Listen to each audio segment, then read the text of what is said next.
Late afternoon, September 19th, 1944. The rolling fields south of Arracourt, France. Staff Sergeant William McBride crouched inside his Sherman's turret, peering through the periscope at the fog-shrouded terrain ahead. His 76mm gun pointed toward a tree line, where German reconnaissance had been spotted minutes earlier. In the ammunition rack beside his loader sat 6 rounds different from anything they'd carried before. 6 M93 high-velocity armor-piercing rounds, each containing a tungsten carbide core that transformed the mathematics of armored combat. These rounds represented 2 years of desperate engineering work, months of production bottlenecks, and weeks of bureaucratic arguments about whether American tankers even deserved access to them. The story of how specialized ammunition altered the balance of World War II's armored warfare begins not on the battlefields of France, but in a testing ground in Maryland, where American ordnance engineers confronted a problem that threatened to undermine every tank operation planned for the liberation of Europe. The summer of 1944 found the United States Army facing a crisis that military planners had systematically failed to anticipate. The M4 Sherman tank, deployed by the thousands across multiple theaters, was encountering German armored vehicles it could not reliably defeat from any practical engagement distance. Not occasionally. Consistently. The Panther tank, Germany's response to Soviet T-34 designs, combined a powerful 75mm high-velocity gun with frontal armor that proved essentially impervious to American tank guns. If you're enjoying this deep dive into the story, hit the subscribe button and let us know in the comments from where in the world you are watching from today. American intelligence had catastrophically underestimated both the quantity and quality of Panthers that would be deployed in France. Military planners predicted handfuls.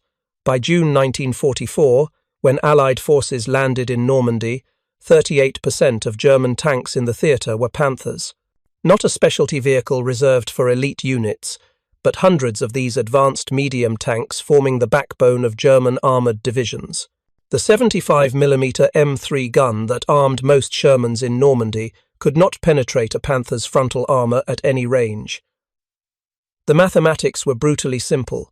The round would strike the sloped glacis plate and bounce off, leaving the Sherman crew vulnerable to return fire from the Panther's gun, which could destroy a Sherman from beyond 2,000 meters.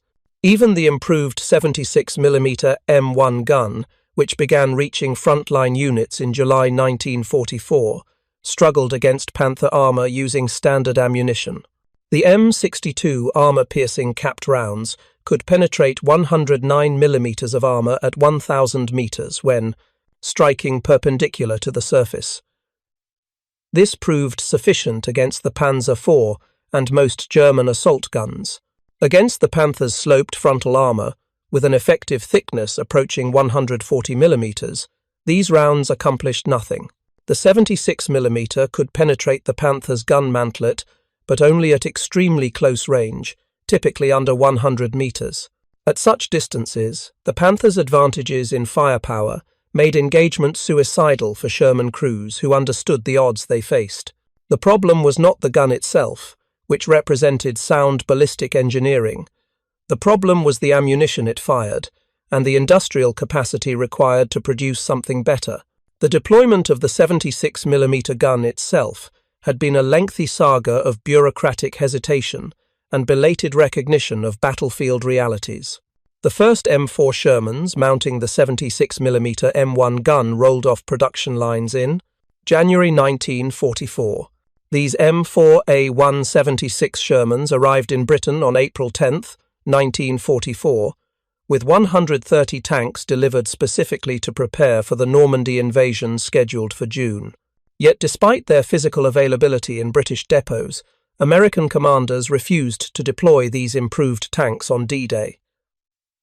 The reasons were multiple, and each individually defensible. Crews lacked adequate training time on the new weapon system. Logistical concerns about maintaining 2 different ammunition types, complicated supply planning that was already strained to breaking point. Most critically, commanders believed the 75mm gun would prove adequate for the expected opposition, based on intelligence assessments that proved catastrophically wrong. This decision proved to be one of the costliest miscalculations of the entire European campaign. By early July 1944, field reports from Normandy painted a grim picture that could no longer be ignored by senior commanders. On July 2nd, complaints about the 75mm gun's ineffectiveness against German armour reached General Dwight Eisenhower. His response, documented in multiple historical accounts and witness statements, captured command-level frustration with language that was uncharacteristically blunt. "You mean our 76 won't knock these Panthers out? Why, I thought it was going to be the wonder gun of the war." Witnesses recorded that the full statement included stronger language, expressing his anger that ordnance had assured him the 76mm would handle anything the Germans deployed. A board convened on July 12, 1944, officially determined what tank crews already knew from bitter battlefield experience. Standard American weapons could not defeat Panthers frontally at combat ranges. General Omar Bradley immediately ordered the 76mm Shermans rushed from Britain to the front lines in France. On July 25, 1944, during Operation Cobra, 102 M4A 176 tanks made their combat debut after sitting idle in British depots for months. The initial engagement reports were sobering for commanders who had expected immediate improvement. While the 76mm represented a measurable improvement over the 75mm, particularly against side armour, it still struggled against Panther frontal armour at the combat ranges where most engagements actually occurred. Sherman crews quickly learned through experience that cost lives that they needed to manoeuvre for flank shots or attempt to target the Panther's gun mantlet at dangerously close range. Neither option proved tactically desirable when facing a tank that could destroy them from 2,000 meters away before they even achieved firing position. The solution to this crisis lay in metallurgy, physics, and industrial chemistry. By July 1944, American ordnance engineers had developed the T4 round, later standardized as the M93 HVAP. High-velocity armor-piercing ammunition represented a fundamental departure from conventional armor-piercing projectile design that had remained essentially unchanged since World War I. The projectile consisted of a tungsten carbide core, one of the hardest materials available to wartime industry, surrounded by a lightweight aluminum body and ballistic windshield. This design concentrated the projectile's kinetic energy into a smaller, denser penetrator, while simultaneously reducing overall projectile weight to achieve higher velocities. The results were dramatic when measured on testing ranges. The M93 round achieved a muzzle velocity of 1,036 meters per second compared to 792 meters per second for the standard M62 round. This 244 meters per second velocity increase translated directly into penetrating power through the physics of kinetic energy. At 1,000 yards, approximately 914 meters, the HVAP round could penetrate 160 millimeters of armor at 10 degrees obliquity, according to official War Department testing data. Against the Panther's gun mantlet, with its curved 100mm thick cast steel on early Ausf D and A variants, later increased to 120mm on the Ausf G. This meant reliable penetration at ranges approaching 1,000 meters instead of point-blank distance. The mantlet, necessary for allowing the gun to elevate and traverse, suddenly became a viable target for Sherman crews, who had previously been forced to attempt desperate flank attacks or simply retreat when Panthers appeared. But the development of HVAP represented only half the solution to the armor penetration crisis. Production at industrial scale was another matter entirely, complicated by global economics and strategic resource competition. The T4 round depended absolutely on tungsten carbide, a strategic material imported primarily from China, which produced 36% of global tungsten supply before the war disrupted international trade networks. Tungsten was critical to numerous war industries, with competing demands that exceeded available supply. Machine tools required tungsten carbide cutting edges to maintain production rates. Armor-piercing ammunition for multiple calibers consumed hundreds of metric tons. Armor plate hardening processes used tungsten as an alloying element. Various industrial processes demanded tungsten in quantities that peacetime production had never needed to supply. American tungsten demand for HVAP ammunition alone consumed hundreds of metric tons annually at production rates that never achieved planned targets. Each 76mm HVAP round contained approximately 0.8 kilograms of tungsten carbide, meaning a Sherman carrying 6 rounds required nearly 5 kilograms of this increasingly scarce material just to provide minimal anti-armor capability. China produced approximately 10,000 metric tons of tungsten concentrates in 1944, but this total had to serve all Allied needs across all applications on a global scale. The United States supplemented Chinese imports with domestic production from limited deposits in Colorado, Nevada, and California. But total availability remained severely constrained throughout the war. Domestic production could not compensate for the loss of Chinese supply when Japanese military operations in 1944 disrupted mining regions and transportation networks. Germany's tungsten position was demonstrably worse than Allied access, creating strategic vulnerabilities that would influence ammunition production throughout 1944 and 45. Swedish imports, which had provided Germany with tungsten through 1943, declined sharply as the war turned against the Reich, and neutral Sweden responded to Allied diplomatic pressure. Domestic German production remained minimal throughout the war. Spanish and Portuguese supplies, which Germany had accessed through 1943, were cut off in May 1944 when Allied economic pressure forced Spain to limit tungsten exports to Germany to insignificant quantities. By 1945, German factories desperately hoarded tungsten for machine tools needed for aircraft engine production, prioritizing industrial capacity over ammunition that could have equipped Panther and Tiger crews with improved anti-armor rounds. The United States Ordnance Department had been testing HVAP projectiles since spring 1942, recognizing the theoretical advantages that tungsten cores offered. But production at meaningful scale did not begin until after the Normandy landings revealed the full extent of the Panther problem through casualty reports that could not be ignored. In July 1944, production of 3-inch HVAP rounds for tank destroyers reached 1,000 rounds total for the entire month. August saw 1,000 rounds of 76mm HVAP produced for all American forces worldwide. September yielded another 1,000 rounds. Not until November 1944 did monthly production reach 5,000 rounds for the 76mm gun, ramping to 7,000 rounds per month by January 1945, when the Battle of the Bulge demonstrated the desperate need for improved ammunition. By March 1945, approximately 33,000 rounds of 76mm HVAP ammunition had been produced through the entire war, representing a significant industrial effort, but still only a fraction of what operational requirements actually demanded. By February 1945, the average 76mm Sherman in Europe had received a total allocation of 5 HVAP rounds, 5 rounds to face an enemy deploying Panthers as the standard tank in panzer divisions across multiple fronts. A Sherman company with 17 tanks would possess 85 HVAP rounds total, while potentially facing German units that might field 30 or more Panthers in a single engagement. The mathematics of ammunition distribution meant that even if every round achieved a hit, which combat conditions made impossible, there were simply not enough HVAP rounds to guarantee victory against German armoured concentrations.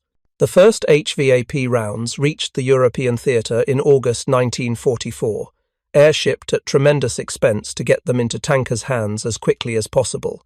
Their arrival was overshadowed by broader tactical problems that had nothing to do with ammunition quality.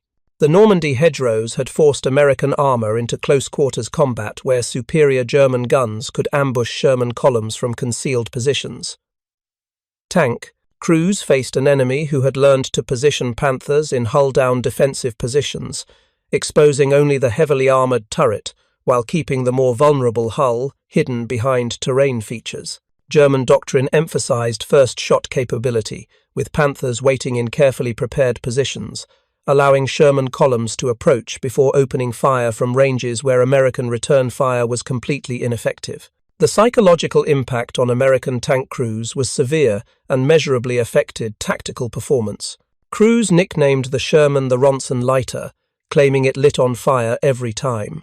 A reputation that post-war analysis showed was statistically exaggerated but psychologically devastating. Tank commanders who spotted Panthers often chose to call for artillery or air support rather than engage directly with their main guns, ceding tactical initiative to an enemy who could often be defeated with proper ammunition and aggressive tactics.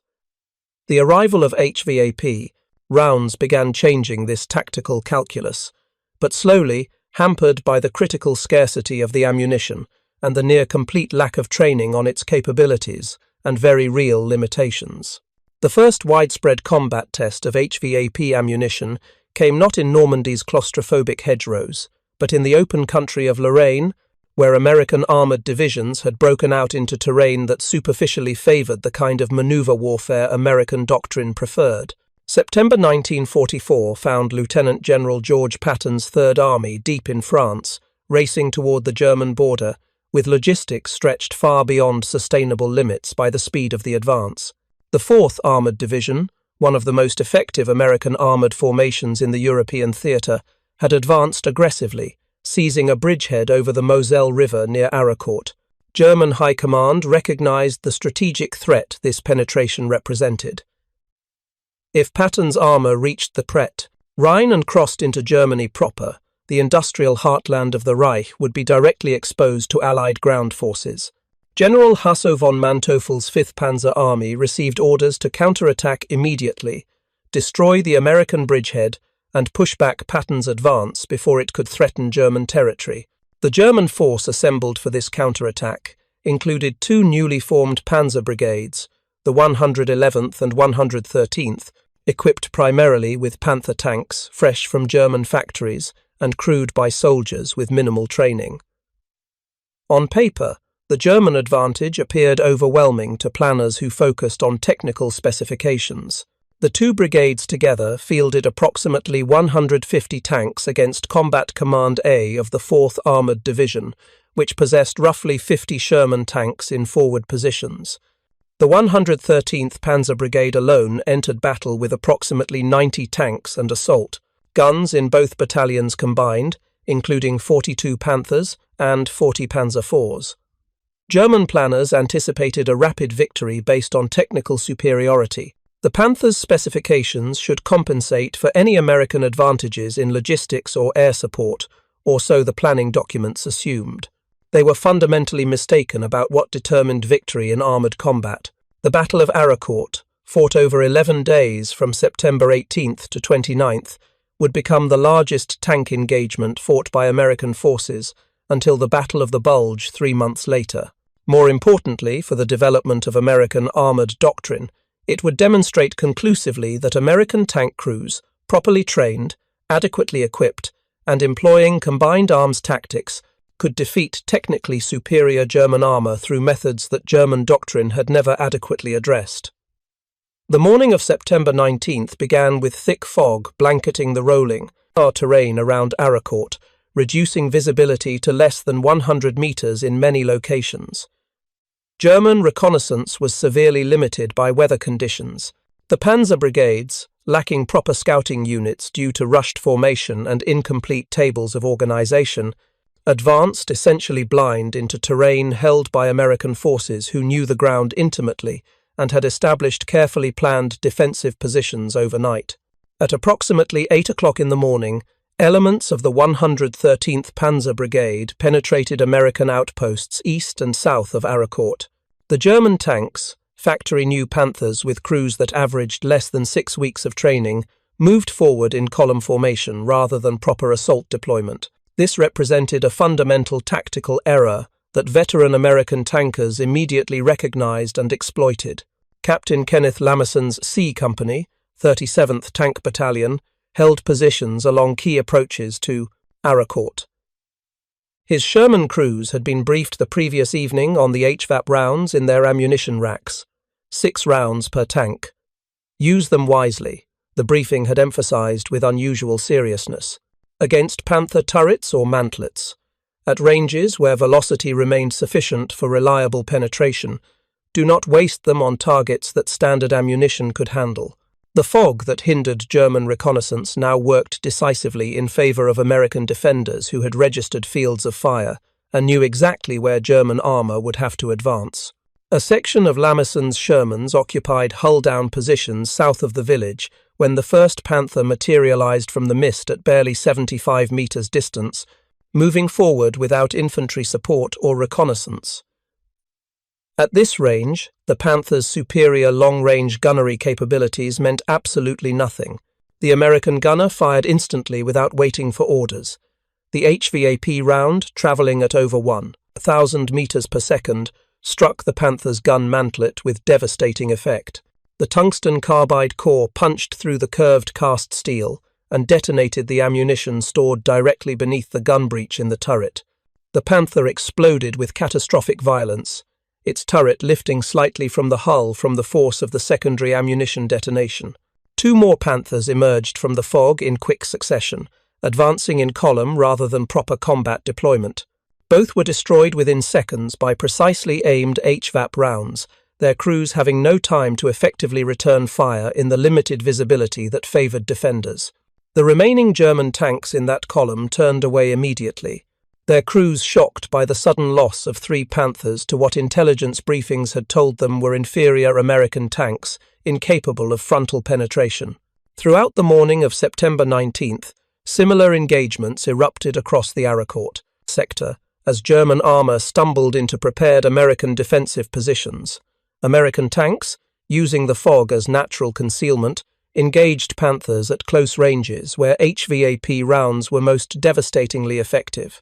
The German tactical deployment proved disastrous at every point of contact. Advancing in road columns without proper reconnaissance, Panther crews repeatedly exposed their significantly thinner side armor to American flanking fire from positions German commanders hadn't identified. Near Arracourt's command post, a platoon of M18 Hellcat tank destroyers, also equipped with 76mm guns and precious HVAP ammunition, engaged German armor attempting to bypass the main defenses. The fast-moving tank destroyers, capable of 60 miles per hour on roads, proved devastatingly effective in the close-range, fog-shrouded combat conditions that nullified German advantages in armor protection and long-range gunnery. By noon, as the fog finally lifted and visibility improved, American forward artillery observers could coordinate fire effectively with defending tank companies. P-47 Thunderbolt fighter bombers of the 405th Fighter Group arrived overhead as cloud cover broke, diving through gaps to strike German armor with rockets, bombs, and sustained machine gun fire that killed exposed crews and damaged optics. The combination of American advantages became unmistakably clear to German survivors and American commanders alike. While the Panther possessed demonstrably superior armor protection and firepower as an individual weapon system when examined in isolation, American forces employed combined arms tactics as standard doctrine refined through 2 years of combat experience. German tanks advanced without adequate artillery support, without meaningful air cover, without infantry to clear American defensive positions and identify threats. American forces coordinated armor with artillery, air power, infantry, and tank, destroyers in an integrated system that overwhelmed German technical advantages through operational superiority that no amount of armor thickness could overcome. When Panthers encountered these meticulously prepared combined arms defenses, supported by terrain analysis and intelligent use of limited HVAP ammunition, they were destroyed piecemeal despite their impressive technical specifications. The HVAP ammunition did not make Sherman tanks equal to Panthers in armor protection or gun range, but warfare is not conducted according to technical specifications measured on proving grounds.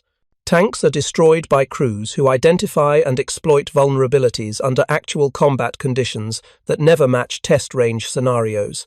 If you find this story engaging, please take a moment to subscribe and enable notifications. It helps us continue producing in-depth content like this. The Panther's gun mantlet, necessary to allow the 75mm gun to elevate and traverse, created an answer for thermally, an exploitable weak point that HVAP-equipped Shermans could now engage successfully. The junction between turret and hull represented another target area. The side armour, measuring only 50 mm, could be penetrated even by standard 75 mm rounds. The engine deck armour was thin enough that artillery firebursts could damage critical components. All of these represented targets that American crews could now engage at ranges that had previously been suicidal to attempt. More devastating to German morale and tactical effectiveness than the physical destruction of tanks was the profound psychological impact of discovering that their armour was no longer effectively invulnerable to frontal American fire. Panther crews had been explicitly trained to believe their tanks could not be penetrated frontally by Sherman guns at combat ranges. Intelligence briefings before the Arracourt operation had emphasized the Sherman's inadequate firepower based on data that was already months out of date. Crews were told that as long as they kept their frontal armour toward the enemy and maintained proper engagement distances, they remained safe from American tank fire. The first Panther commanders to watch Sherman rounds punch through their mantlets and detonate ready ammunition racks learned otherwise in the final seconds of their lives. Survivors of such encounters who managed to bail out before their tanks exploded carried that knowledge back to their forming-up areas, spreading awareness through their units that American tanks now possessed ammunition capable of achieving frontal kills on Panthers at combat ranges.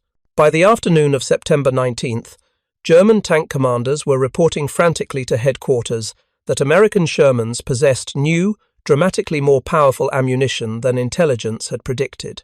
The reports reaching German headquarters were confused and contradictory, reflecting the chaos of battlefield intelligence gathering under fire. Some officers claimed the Americans had secretly deployed tank destroyers armed with 90mm guns that no one had detected. Others suggested the British had provided 17-pounder Firefly tanks to American units in violation of established force allocations. A few reports speculated about entirely new American tank designs that intelligence had failed to identify. The truth, that American industrial capacity had developed and was now producing specialized tungsten-cored ammunition that partially negated the Panther's carefully engineered armor advantage, proved more strategically troubling to German planners than any of these speculative theories. It meant that American industry could identify tactical problems, develop solutions, and deploy them to frontline units faster than German industry could develop effective countermeasures. It demonstrated industrial flexibility and resource access that Germany fundamentally could not match regardless of technical sophistication or engineering expertise.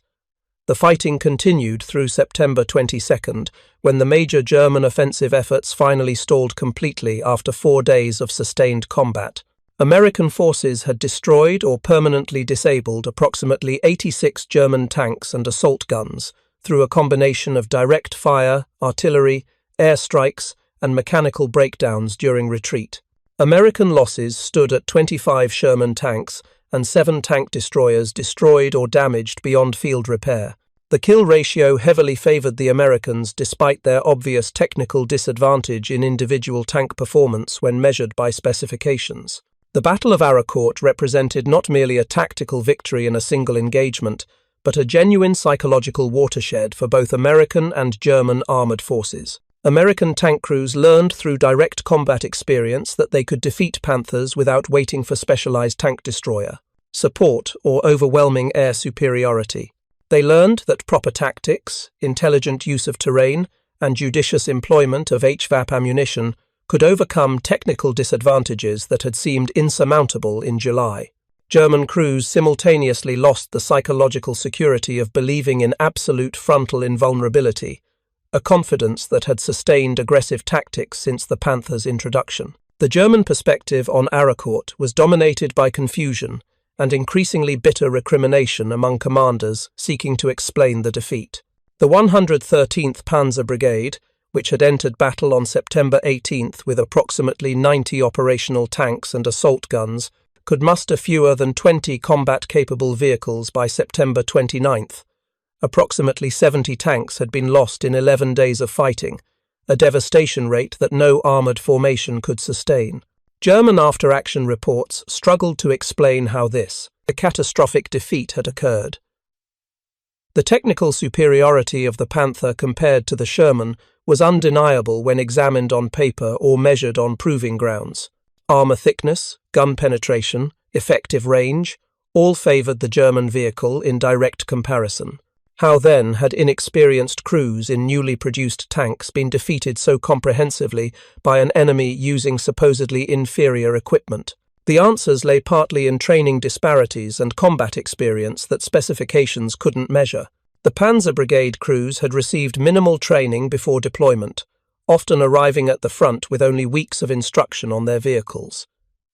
Many drivers had fewer than 50 hours operating Panthers. Gunners had fired perhaps 20 main gun rounds in training, compared to the hundreds of rounds American crews expended in gunnery practice. American tank crews in the 4th Armoured Division were battle-hardened veterans who had fought across France from Normandy. They understood combined arms warfare through experience that no amount of classroom instruction could replicate. They had learned to read terrain for tactical advantage, to coordinate with supporting artillery, to employ air support effectively, to maneuver for advantageous firing positions. These skills, developed through months of sustained combat operations, mattered as much as technical specifications in determining battlefield outcomes. But training and experience alone did not fully explain Panther losses, particularly the frontal penetrations that should not have been possible with standard American ammunition according to German technical understanding. German intelligence officers examining destroyed Panthers in the immediate aftermath found entry holes smaller than expected, suggesting sub-caliber projectiles rather than full-bore rounds. Examination of several unexploded rounds recovered near disabled tanks revealed the truth that intelligence had failed to predict. The two Americans had deployed tungsten-cored ammunition in combat. This discovery carried profound strategic implications that extended far beyond the immediate tactical situation at Arracourt. Germany itself had developed similar ammunition technology independently. The Panzergranit 40 series used tungsten cores to dramatically improve armor penetration for German tank and anti-tank guns. German engineers understood the physics and metallurgy involved as well as their American counterparts. But German tungsten supplies were critically limited by late 1944, with production increasingly focused on machine tools rather than ammunition, as industrial priorities shifted under the pressure of strategic bombing. If Americans could field specialized tungsten-cored ammunition in quantities sufficient to distribute to frontline tank units, even in limited numbers, it demonstrated industrial capacity and strategic resource access that Germany could not possibly match. Not only were American tanks vastly more numerous and supported by superior logistics, but they were now being equipped with ammunition that partially negated Germany's carefully engineered technical advantages in armor protection. The qualitative edge that German armor had enjoyed was eroding under the pressure of American industrial production. The impact of HVAP ammunition extended well beyond the immediate tactical results achieved at Arracourt. As word spread through American armored units during October and November that the new ammunition could defeat Panthers under favorable circumstances, tank crews became measurably more willing to engage German armor directly rather than immediately calling for support. The psychological paralysis that had affected some units during the difficult Normandy fighting began to dissipate as crews gained confidence. Crews still respected the Panther's capabilities and understood its technical advantages, but they no longer felt completely helpless against it when forced into direct engagement. This shift in morale and tactical confidence proved crucial for subsequent operations through the fall and winter. A crew that believes it possesses the tools to fight will engage aggressively when circumstances permit, seeking advantageous positions and taking calculated risks when opportunities appear. A crew that believes it is fundamentally outmatched will hesitate constantly, ceding initiative to the enemy at every decision point. HVAP ammunition, though in critically short supply throughout the entire war, provided American tankers with a weapon that allowed them to fight Panthers on more equal terms when tactical circumstances were favorable. Even crews that had never personally fired an HVAP round benefited psychologically from knowing the ammunition existed in the supply system and might be available when most desperately needed. The knowledge that penetration was possible, not guaranteed but possible, fundamentally altered how American parsed. Tankers approached engagements with German heavy armor. Commanders at battalion and company level were forced to make extraordinarily difficult prioritization decisions with the limited HVAP supply that trickled forward through the logistics system. Tank destroyer battalions, whose specific doctrinal mission focused on anti-tank combat, received preferential allocation in most cases. Sherman tanks, with their dual role of supporting infantry and engaging enemy armor, often received fewer rounds despite encountering German tanks more frequently in combined arms operations. This created persistent operational tension between tactical needs at the front and supply realities dictated by production constraints. The allocation system, managed at multiple command levels from Army headquarters down to individual battalions, resulted in significant inefficiencies that wasted scarce resources. Some units received more HVAP ammunition than they could immediately employ, while other units exhausted their entire supply within days of heavy fighting and received no resupply despite urgent requests channeled through proper procedures. Priority shifted based on operational tempo and command emphasis, creating unpredictability that made tactical planning difficult. When German forces launched their massive surprise offensive in the Ardennes in December 1944, American tank units faced renewed intense pressure from concentrated German armor. The Battle of the Bulge saw hundreds of Panthers and the even more formidable Tiger tanks deployed in winter conditions that heavily favored defensive fighting. Poor weather limited Allied air superiority that had been so decisive at Arracourt, grounding fighter bombers for days at a time. American Sherman crews relied heavily on their scarce HVAP ammunition to engage German heavy armor during the opening days of the offensive. The shortage became absolutely critical within the first week of heavy fighting. Some forward. Units exhausted their HVAP supply completely by December 20th and found resupply requests going unfulfilled as logistical networks struggled to deliver ammunition through snow-blocked roads, repeatedly cut by German advances. Tank crews reported firing their last HVAP rounds at advancing Panthers and reverting to standard ammunition that they knew would be largely ineffective against frontal armor. Yet, even in the desperate fighting of the Ardennes, American forces demonstrated repeatedly that tactical skill, combined arms coordination, and superior logistics could compensate substantially for technical disadvantages in individual weapon systems. Tank crews coordinated closely with infantry equipped with bazookas, using the rocket teams to disable Panthers from close range, while Shermans provided covering fire and engaged targets of opportunity. Artillery forward observers called in devastating time-on-target missions that damaged optics, disabled tracks, and killed exposed crew. Members even when shells could not penetrate heavy armor directly. Air support, when weather finally permitted operations in late December and January, proved devastatingly effective against German armor concentrated on approach roads with limited maneuver space. The Luftwaffe's absence from the battlefield, due to fuel shortages and losses that could not be replaced, meant German armor operated without effective air cover, while American fighter bombers dominated the battlefield whenever clouds lifted. The Battle of the Bulge ultimately ended with German armoured forces comprehensively shattered, having lost hundreds of irreplaceable tanks and thousands of experienced crew members in an offensive that failed completely to achieve its strategic objectives.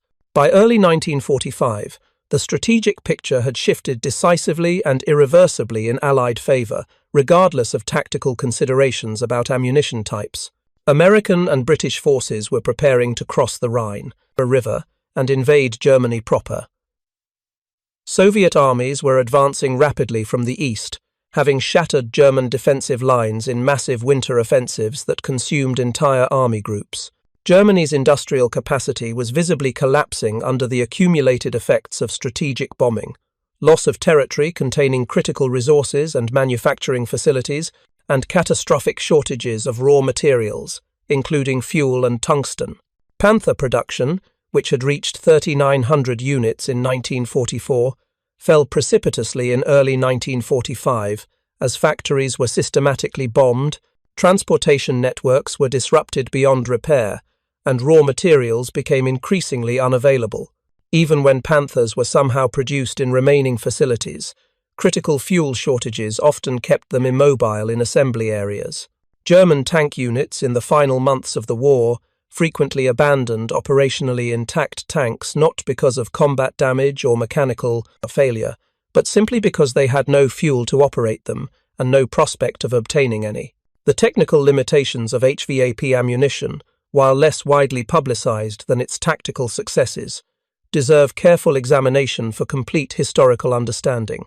The tungsten carbide core, while exceptionally effective at penetrating armor when impact conditions were favorable, was inherently brittle compared to steel penetrators. Below certain critical impact velocities, approximately 2,300 to 2,500 feet per second, the tungsten core could shatter catastrophically on contact rather than penetrating, wasting the round completely. This velocity threshold meant that HVAP effectiveness declined dramatically at longer engagement ranges, where velocity had decreased substantially due to air resistance. The effective range against Panther mantlets was realistically approximately 1,000 meters maximum.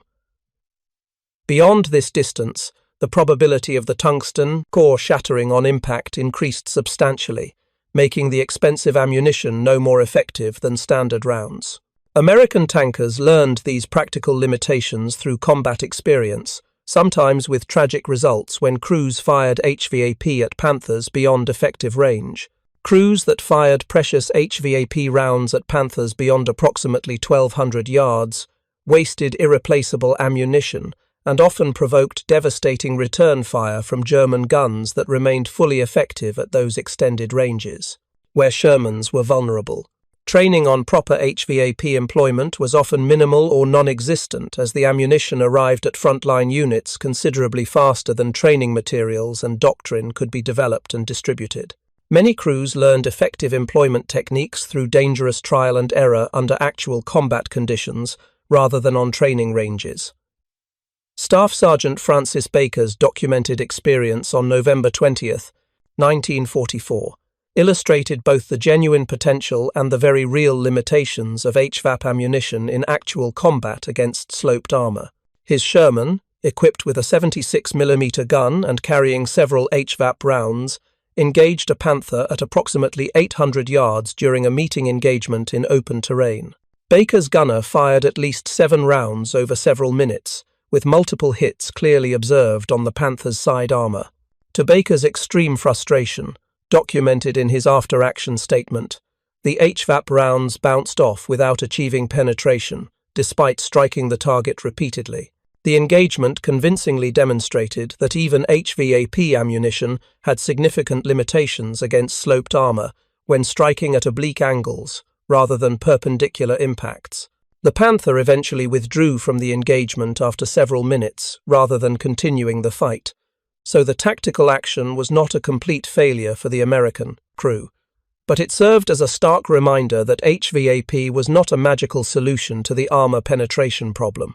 Proper tactics, careful shot placement, favorable range estimation, and advantageous angles of engagement remained absolutely critical factors determining success. HVAP gave American tankers significantly improved odds compared to standard ammunition, but success still required substantial skill, tactical judgment, and often considerable luck. The post-war analysis of HVAP ammunition performance, conducted by ordnance experts examining combat reports and recovered German vehicles, revealed both its genuine successes and its very real limitations. Against the Panther's gun mantlet at ranges up to 1,000 meters, HVAP proved highly effective when hits were achieved, reliably penetrating the cast steel and frequently causing catastrophic secondary explosions of stored ammunition. Against the glacis plate, even HVAP results were disappointingly poor except at very close ranges under 50 meters and at nearly perpendicular impact angles. The extreme slope of the frontal armor, angled at 55 degrees from vertical, meant that tungsten-cored rounds traveling at high velocity often ricocheted off the surface or shattered on impact without penetrating. This fundamental limitation meant Sherman crews still needed to maneuver constantly for advantageous shot angles, attempting to flank Panthers whenever tactically possible, rather than relying on frontal penetration. The ammunition did not make Sherman tanks technical equals to Panthers in any measurable specification, but it gave American crews a fighting chance in engagements where previously they had possessed virtually no hope of achieving frontal penetration at combat ranges. That psychological difference, combined with superior American tactics and overwhelming material support, proved strategically decisive. The Korean War, beginning in June 1950, provided an unexpected additional combat test of HVAP effectiveness under very different circumstances. American Sherman tanks, now primarily the M4A3E8 variant armed with 76mm guns, faced Soviet-built T-34-85 tanks in North Korean and later Chinese service. Unlike the desperate situation in Europe, where HVAP had been critically scarce throughout the war, by 1950 tungsten supplies were no longer constrained by competing wartime demands. Substantial stockpiles remained available from wartime production. American tank crews in Korea found that HVAP rounds easily penetrated T-34-85 armor at normal combat ranges without difficulty. The T-34-85, while highly capable and well-designed, possessed armor protection significantly inferior to the German Panther. Its 90mm thick turret front and 45mm thick glacis plate could not effectively resist tungsten-cored projectiles fired at high velocity from 76mm guns at typical engagement distances. American Shermans in Korea achieved remarkably favorable exchange ratios against communist armor due partly to superior crew training and maintenance, but also significantly to the plentiful availability of HVAP ammunition that had been scarce in Europe. Every Sherman in Korea carried full loads of HVAP without restriction.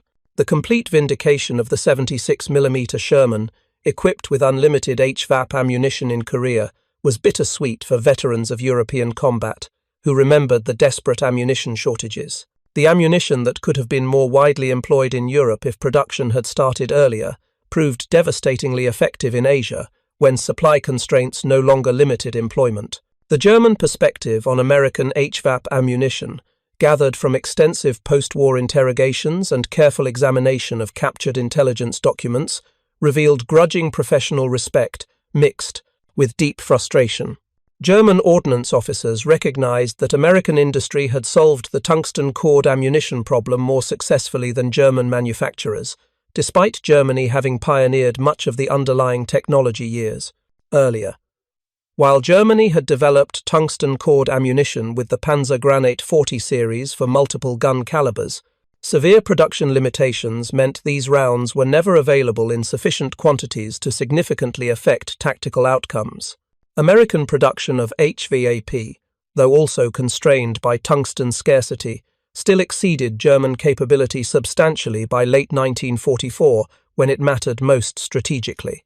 German tank crews interviewed extensively after the war frequently mentioned American ammunition improvements as a significant factor that measurably complicated their tactical situation during the final year of the war. The knowledge that Sherman tanks could potentially penetrate Panther mantlets at combat ranges meant German crews could not simply rely passively on frontal armor for protection, as doctrine had previously assumed. This forced more cautious tactics, slower advances, and greater reliance on purely defensive positions that sacrificed initiative. But defensive warfare inherently ceded initiative to American forces, allowing them to employ combined arms tactics systematically that negated German advantages in individual weapon performance. The psychological impact of losing perceived armor invulnerability contributed substantially to the increasingly defensive and passive mindset that characterized German armored operations throughout 1945 as crews lost confidence. Technical analysis of HVAP projectiles recovered from German tank wrecks and firing ranges provided German engineers with detailed understanding of American ammunition design and manufacturing techniques. The tungsten carbide core, surrounded by lightweight aluminum body sections, represented highly efficient use of scarce strategic materials, maximizing penetrating power while minimizing tungsten consumption per individual round. The lightweight carrier body allowed significantly higher velocities, without causing excessive barrel wear that would have reduced gun life. The dense tungsten core retained kinetic energy over distance far more effectively than conventional steel penetrators, maintaining lethal capability at extended ranges. German engineers readily recognized these advantages in post-war technical assessments, but they lacked both the industrial capacity and material resources necessary to respond with similar developments at meaningful production scale. By late 1944, German tank and ammunition production focused entirely on maintaining output of existing designs rather than developing new ammunition types that would require retooling. The Panther's KUK 42 75mm gun already possessed excellent penetrating power with a rate, standard ammunition against all Allied tanks, so developing improved German rounds was simply not the critical priority compared to keeping existing production lines operating. Developing entirely new ammunition types would require tungsten Germany could not spare from more critical applications and factory retooling that plants struggling under relentless air attack could not possibly accommodate.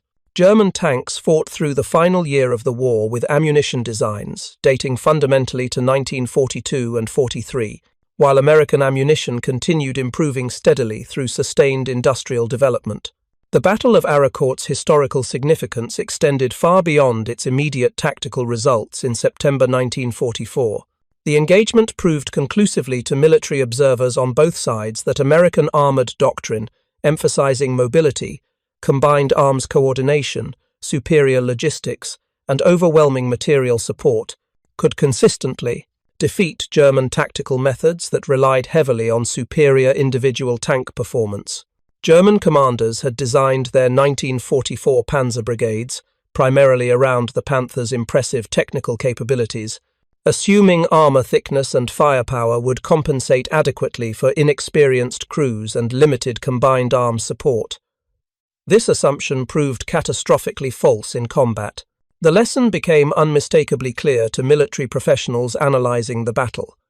Technical excellence in weapons design mattered substantially, and provided genuine advantages in individual engagements, but operational excellence in combined arms warfare, superior logistics enabling sustained operations, and significantly better training mattered considerably more for achieving consistent tactical and operational success.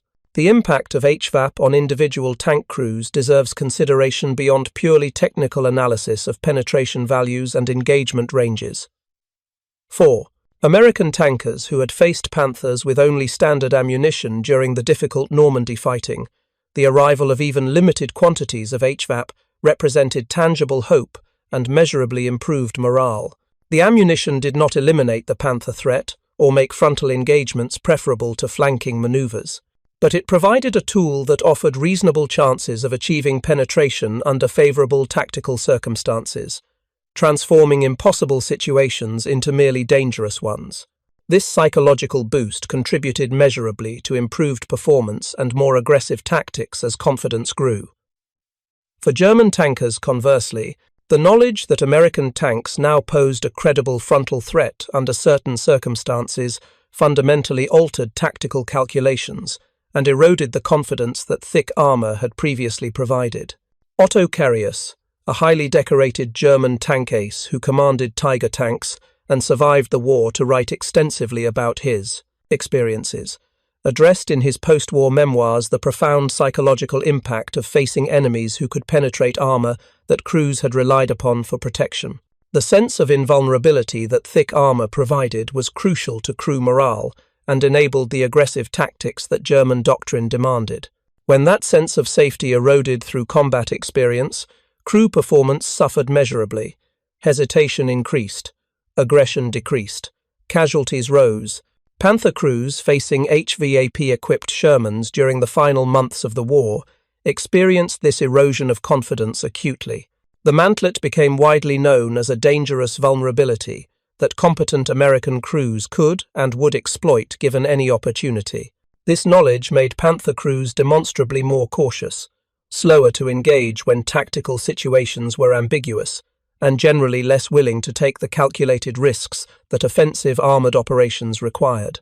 The strategic implications of HVAP, development extend to broader historical questions about technological competition in modern industrialized warfare and the crucial importance of industrial capacity over theoretical innovation. Both American and German research establishments possessed highly competent engineers and sophisticated understanding of ballistics, metallurgy, and armor penetration physics. Both nations recognized the substantial value of tungsten-cored ammunition early in the war. Both developed functional designs that worked effectively on proving grounds. The critical difference that determined battlefield outcomes came down fundamentally to industrial capacity and strategic resource availability, rather than scientific knowledge or engineering expertise. American industry could produce HVAP in quantities sufficient to influence battlefield outcomes meaningfully across multiple theaters, though never enough to fully equip all units as planners desired. German industry could barely produce enough specialized ammunition to conduct meaningful testing programs, let alone equip frontline units adequately. This pattern repeated itself across numerous weapon systems throughout the entire war. Germany consistently developed sophisticated and often technically superior weapons that impressed on proving grounds. But German industry could not produce them in quantities sufficient to affect strategic outcomes against enemies with vastly superior industrial capacity. American industrial capacity produced equipment that was often less sophisticated technically but highly effective operationally, manufactured in overwhelming numbers that German industry could never match regardless of technical quality. The M4 Sherman was objectively not the best tank of World War II by most technical measures when compared directly to German or Soviet designs, but American factories produced approximately 49,000 of them, compared to approximately 6,000 Panthers total. This roughly 8-to-1 production ratio, combined with ammunition improvements like HVAP that systematically reduced the technical performance gap, proved strategically decisive in determining the war's outcome. Thank you for watching. For more detailed historical breakdowns, check out the other videos on your screen now, and don't forget to subscribe.